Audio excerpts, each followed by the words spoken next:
Hello, lovely people. The time has come to talk about my favourite fiction books that I read in 2024. Dooby dooby dooby dooby dooby dooby dooby dooby dooby doo. Dooby dooby dooby dooby dooby dooby dooby dooby Sophie vlogs. Always, this is not ranked. I am incapable of ranking books. I'm just picking up books from the stack and talking to you about them.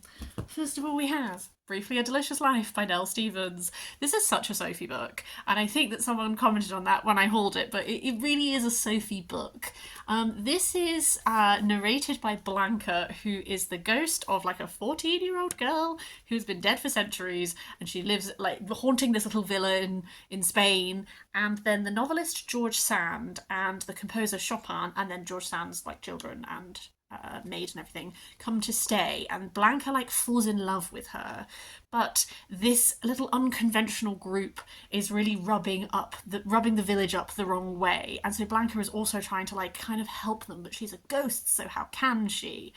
I really want to listen to the audiobook of this because I've heard really good things about it, so I think I might reread this at some point this year via audio. I felt like the voice of Blanca was so strong, like I had such a sense of this ghost, and I loved that because she is ghostly, she can dip into the people who were there. Like she can, like, Chopin has like chronic pain, and she's able to sort of sense how it feels to be in his body, and she has this amazement at him experiencing this level of pain all the time but creating these beautiful compositions. And she gets to glimpse characters when they're in their like off moments, so she has this whole commentary on George Sand, like, as like, when you're a woman and a mother in this time, like, when do you get to create? Only like at night in the early hours. The rest of the time, like, your time is eaten, your time is taken, you're claimed as an entity, you're claimed as a woman rather than like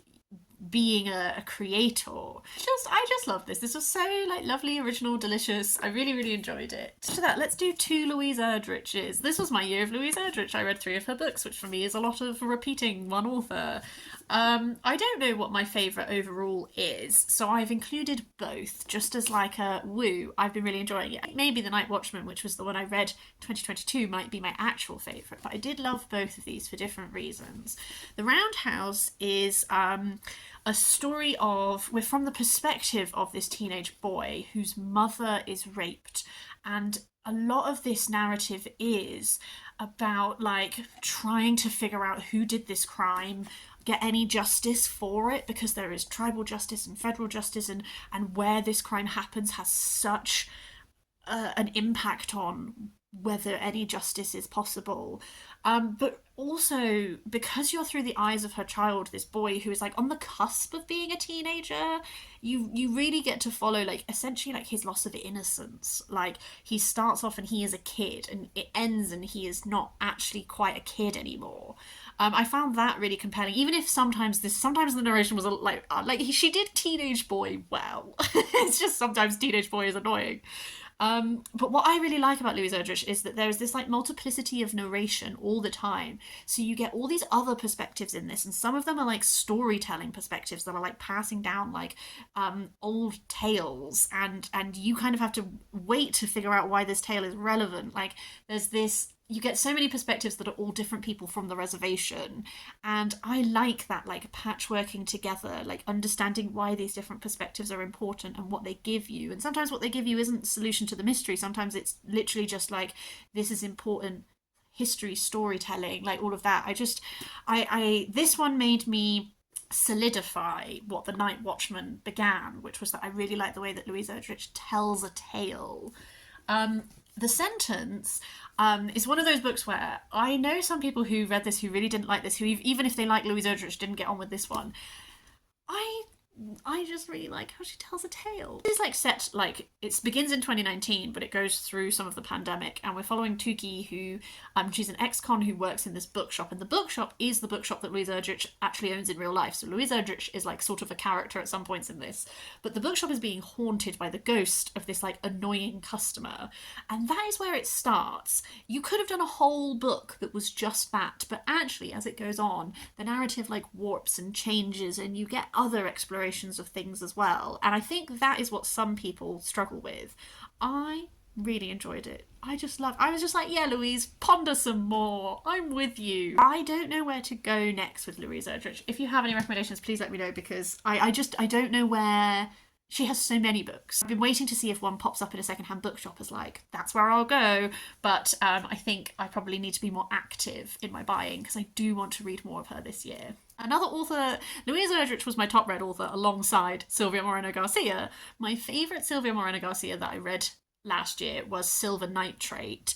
This is it's horror adjacent. I think if you go in expecting a horror book, you might be disappointed. It's more of like speculative horror, I think. In Mexico, we're exploring a lot of Mexican cinema, like Mexican golden age of horror cinema, absolutely, for sure. These two friends, one of them is a film editor and one of them is an actor. He is very much haunted by this accident he was in where his girlfriend died, and they meet this guy who is like a legend in film, and they agree to help him finish his film. What could go wrong? Things start to go very wrong.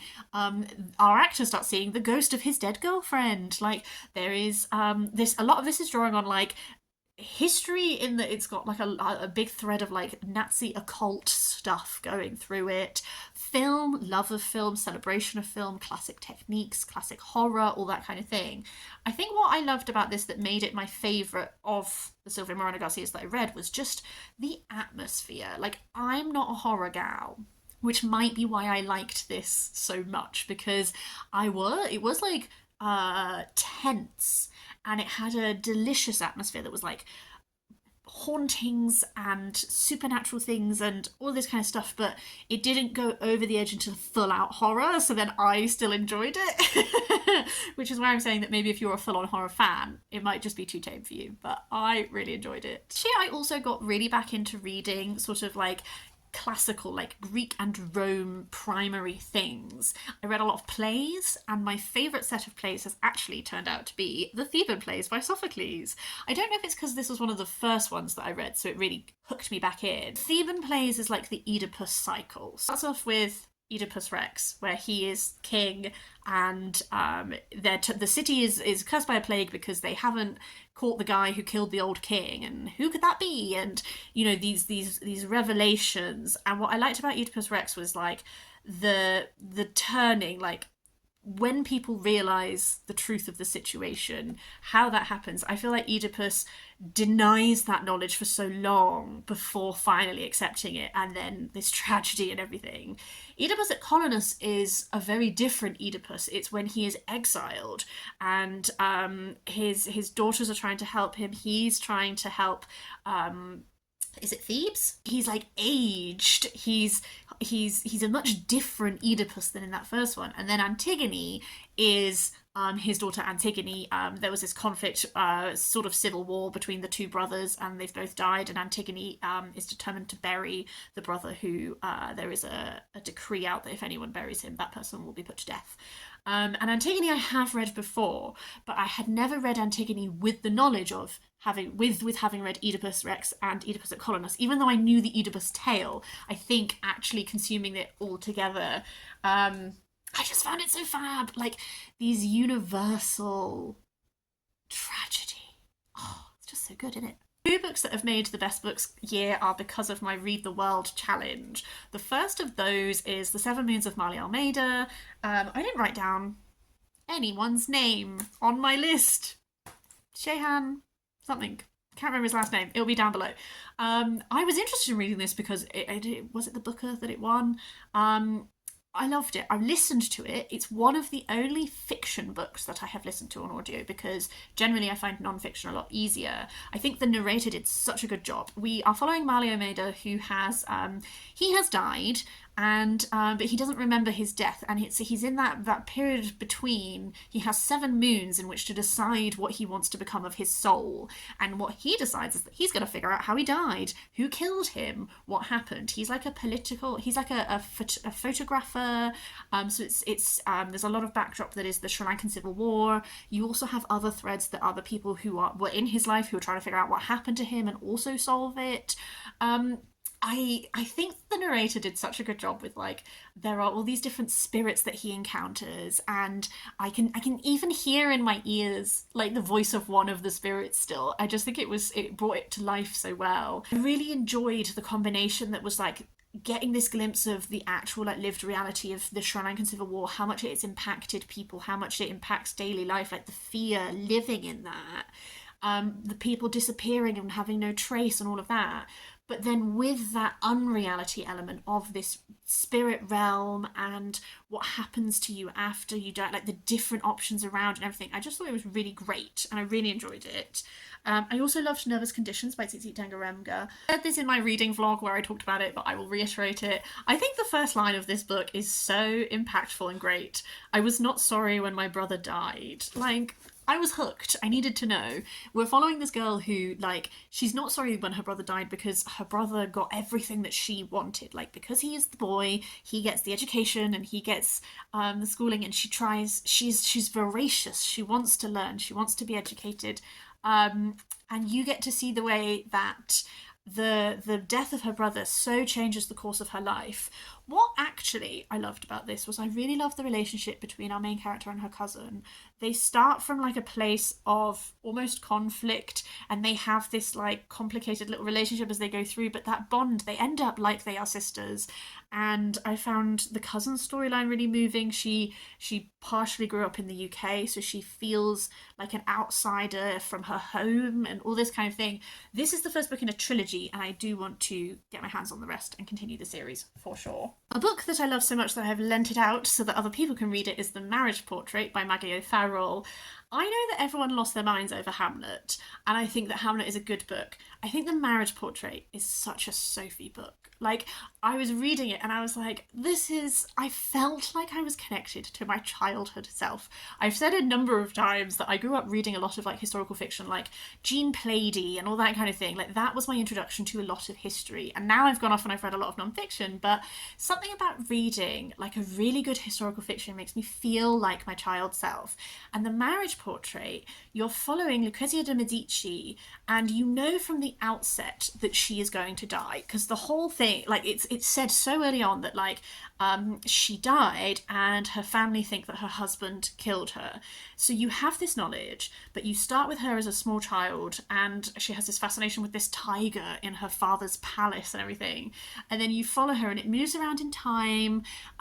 There's a whole thread of painting in this, which I loved because the marriage portrait has to be painted of her. So there is art as a theme, and there's this delightful aspect of these paintings that were a real thing, where it's like you have a painting and then you have to clean off the top layer and there's a hidden painting underneath, and the audacity to be confident enough to do that is wild to me. There's a real commentary on like womanhood, and I really appreciated the way that Lucrezia is railing against some of the constrictions on her as a woman, but she has her handmaiden, I think she's called Amelia, with her, and the presence of Amelia throughout reminds you, the reader, that Lucrezia has so many more freedoms than most women in this time have. And that little constant thread there, like, keeps it in your mind that it's like, yes, what you're going through is awful, but like, the power you have compared to other women. Maggie O'Farrell writes beautifully. This was like the most lovely, comforting historical fiction. I mean, I don't know why it was comforting. I think it was just comforting because it reminded me of my childhood. But with like such literary quality alongside. It was one of my favourites. I absolutely loved it. I should probably reread it. So for another historical fiction, Viper Wine by Hermione Eyre. I read this because for one of my reading the lowest rated books on my TBR challenge that I did, and I love that it's on my best books of the year. I thought that this was so cool. I do get why this doesn't work for people. It's a really hard book for me to try and give you a summary of because it's doing a bunch of stuff.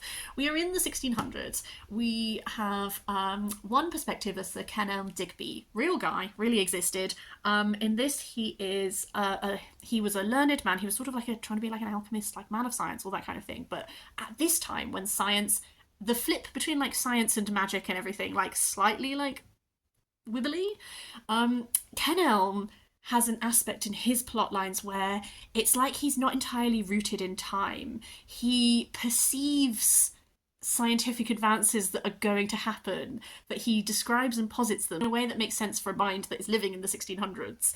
I loved that aspect. There is like a real wibbly wobbly timey thing going on. His wife, Lady Venetia, is so concerned with staying young and beautiful. There are such conversations being had about how we set up beauty standards. There's loads of quotations throughout which you see Venetia trying all these wild ways of staying young, and then there's these quotations throughout which are of modern things like the vampire facial, where you get someone's blood pumped into your face, and all this that like real celebrities are doing now. So there is this real commentary on beauty standards. Venetia starts taking Viper wine, which is this like potion thing that's got like opium in, so she goes off her tits, frankly, and she is losing her connection with reality. And this is doing a lot of really fun stuff with history, with making all these commentaries, etc. What I found most actually moving is this portrait of this couple who so deeply love each other, but so absolutely fail to communicate in a way in which they understand each other. Just as a spoiler-free moment, Venetia asks Kenelm to get her Viper wine, to make her a potion that will keep her beauty. And he says no, because he doesn't think she needs to keep her beauty, because she's still beautiful to him. But she hears no as just a refusal, and instead she puts herself in dangerous situations, because he doesn't understand that in her perception of herself is so different to how he sees her. He could have helped her. He could have given her security and been able to help, but instead his refusal drives her into these dangerous situations. And like, just that emblematic of like, you can love someone so much and still absolutely not understand how to communicate with each other. A little book that surprised me with how much I enjoyed it was A Magical Girl Retires. Also didn't write down the author of this one, can't remember it, will be below.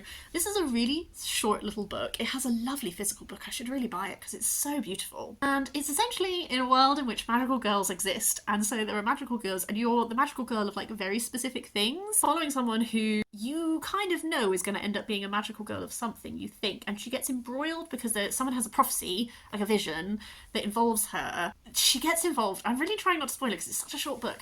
What I liked is magical girl concept as discussion of the way in which women experience trauma and are exploited and how normalized that is. You only really become a magical girl if you have gone through something traumatic, and how sad is it that there are so many magical girls with that in mind. Also, fighting against foe. The biggest foe in this is climate change, and the magical girls really need to band together to help stop climate change. Those two details alone, enough for it to be a fave for me. The Little Stranger by Sarah Waters. This is my second favourite Sarah Waters. My favourite Sarah Waters still remains Fingersmith. This one I really enjoyed. This made me feel very Daphne du Maurier. We are in a big stately home after the First World War, I think, not the Second. The perspective of this doctor who becomes the family doctor of the people who live in the big stately home. And it's a study of that time after World War I where class boundaries are sort of dissolving. The way that it has always been with these families who live in these stately homes and everything, like that is dissolving. You have the man of the house, the young man who is suffering after the war, all of this like real like study of a historical time. But then what you have is this house haunted? Stuff is happening. Is there a logical, psychological explanation, or is there something that is malicious, that is supernatural? And you go through this book and you are really trying to figure out which one it is. And I saw some reviews of people being like, I don't think this was ever answered. I think if you read the ending, it is. I love the atmosphere of this. I love what Sarah Waters does with her narrators. Like, I always enjoy trying to figure out how much I can trust her narrators, how much I can trust the characters, like what are they telling me. I read this, like this was just like such a good atmospheric immersive read for me. I really, really enjoyed it. 2 NK Jemisins last year. It was a duology of The Killing Moon and The Shadowed Sun. I liked The Killing Moon. I loved The Shadowed Sun, which I find really funny because I wasn't sure after I finished The Killing Moon if it needed a sequel. It's this fantasy world where there's a whole political setup. What you really need to know is like it's this world in which there is like dreaming magic. There's this thing called the Hetawa, and there are different roles within it, but essentially they're able to glean this stuff called called dream blood from dreams, and they can use it to heal, they can use it to reap people, like all this kind of thing. The second book, The Shadowed Sun, I can't talk about it too much because like the whole political setup of it is so hinging upon how the first book ends. When I first started reading it, I was like, there's a lot of new characters. I don't know if I feel a bit like unmoored. No, loved it. The discussions of there's a real strong discussion of like what is womanhood that I found very like done in a way that just is so inclusive of multiplicity of experience and the way that different cultures view womanhood differently. As with all NK Jemisons, I feel the exploration of power, the interrelationships between people. Like I just feel like she painted relationships so well. And I even liked the romance. Like, I just thought that this was a sequel that I started reading and I was like, I don't know if there's any point to this. And actually, I think it told more of a story than I think the first one did, and I found it much more impactful to me personally. I loved it. Sealed by Tara Jane Winch. This is like 3 perspectives. Following August Gondawindi, who is called back to Australia for her grandfather's funeral. She has moved off, she's living in London. And while she is back, she's having to really reckon with a lot of like historic family stuff. I had an older sister who went missing, which is an all too common thing that happens to Indigenous Australians. And she's also dealing with the grief of losing her grandfather. But while she is home, her family's home is put in danger by this mining company that is looking to take over those traditional lands and use them for mining. So there's sort of like a resistance to that that becomes a much larger part of the plot. There is another perspective that is like set in the past that shows how this place was founded. And then there is a third perspective that is her grandfather's perspective. He's putting together a dictionary of Gondawindi words and it's going from Z to A. And as he is describing the meanings of word, he is unspooling family history that August doesn't have knowledge of. So you, the reader, end up understanding so much about her life that she doesn't have. I just thought it was beautifully written. I really valued the story it was telling. A Pratchett book that I loved last year was Carpe Jugulum. Kerry Pratchett is one of my favourite authors. I am slowly working my way through his work deliberately because I enjoy it so much that I don't want to rush it. Carpe Jugulum is it's a witch's book, but it is also a vampire's book. This vampiric family have come to take over. I really enjoyed the portrayal of vampires. It was very much like this vampiric family. It's like a struggle between like the traditional way of being a vampire and then this new way of being a vampire that is, it really came down to at the end, like, what do we owe each other in society? Like, you can't, like, these new vampires are so exploitative. They just want to take. And, like, it's done in Terry Pratchett's, like, fun, humorous way. But it's like, the old style of vampires used to give something back to society. Sure, they might take, like, the odd villager, but they paced it well, and they gave status and other things back to the community. These new vampires just want to suck the world dry. And I really enjoyed the packaging of that discussion. Folk by Zoe Gilbert. This marks 2 years in a row of Zoe Gilbert making my best of books. I do think that Mischief Axe is my favourite one. That one is all about Herne the Hunter through history, and it's really fab. Folk is interconnected short stories that are all set on this island. This island is like such a character in its own form. You skip around in time, different generations. Some of them are very drawing explicitly on like folk tales and legends and all that kind of thing. And then some of them are just like very like rooted in just character in that village and everything, and you get to see these different stories play out across generations and how repercussions of them influence later stories. It has, I think the cover encompasses perfectly because you think that it's like birds and roses and then you're like there's blood splatters, there's thorns everywhere, like all of that. Like it very much is.